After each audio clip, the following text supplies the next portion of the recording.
What's up? So today we're going to be talking about something that I don't really feel gets addressed all that much as a content creator, or not in my experience anyway. And that is, should you work for free? Now, the short answer is absolutely fucking not. The long answer is yes, sometimes it's complicated. To address the short answer, I've been a content creator for about 3 years now. I've been a paid content creator for maybe the last 8 to 12 months, give or take. It's probably only really the last 6 months that it's become like a real thing. I have been a creative for north of 10 years. I started as a graphic designer. I've done web design, photography, obviously now videography, and everything in between. So I strongly believe that no matter your follower count, no matter your skill level, you deserve to be paid for your time. Now, whether that is paid in the sense of cold hard cash or whether that is goods in exchange for time, regardless, I think you deserve to be compensated for creating something, especially when that something is for a brand who is going to be using that to make themselves money. Bottom line, you deserve compensation in some form. Now, one of the things I just mentioned was the infamous product exchange, which if you're watching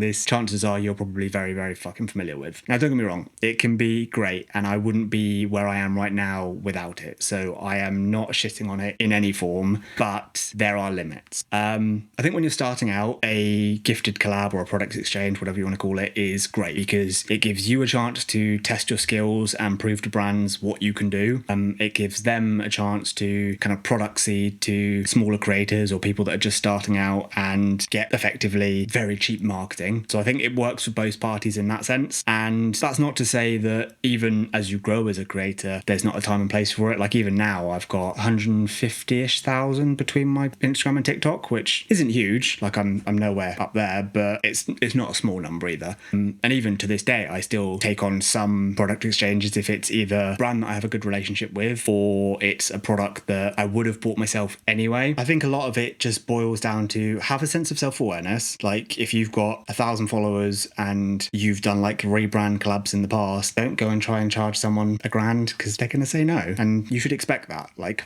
come on. But equally, if you've got 200,000 followers and someone's like, oh, hey, we'll give you a phone case in exchange for a video, also don't do that because you could be getting so much more. And I think another thing that people get hung up on is followers because yes, it is a commodity. Yes, it is something that can be used to negotiate rates and things like that. Like if you have 100,000 followers and it's an engaged audience, it's relevant, etc. That is a commodity because as someone who works in marketing as my actual day job, I can tell you that paid advertising is expensive. And if they're going to get that organically, which most of the time will be better, like in the sense of like higher quality leads and higher quality views, then yes, they should absolutely factor that in. But also it's not the be all and end all of everything. You could have a very low following, but create really, really good fucking videos. Yeah, there are people that are super, super fucking talented and just haven't been recognized by the algorithm or whatever else it is yet, who rightfully can charge for the content creation aspect of it. They might not have the audience yet to kind of negotiate that part of it, but if you've got really good skills, then use that as your negotiation. So everything is subjective. So yeah, the main takeaway from this I think is don't be afraid to say no to brands because yeah, whilst it might be a human on the other side of the email or the DM or whatever, they are still working on behalf of a brand and that brand will have a budget. Now a lot of the time what they're saying when they say we don't have a budget for this is we don't have a budget that we want to spend on you.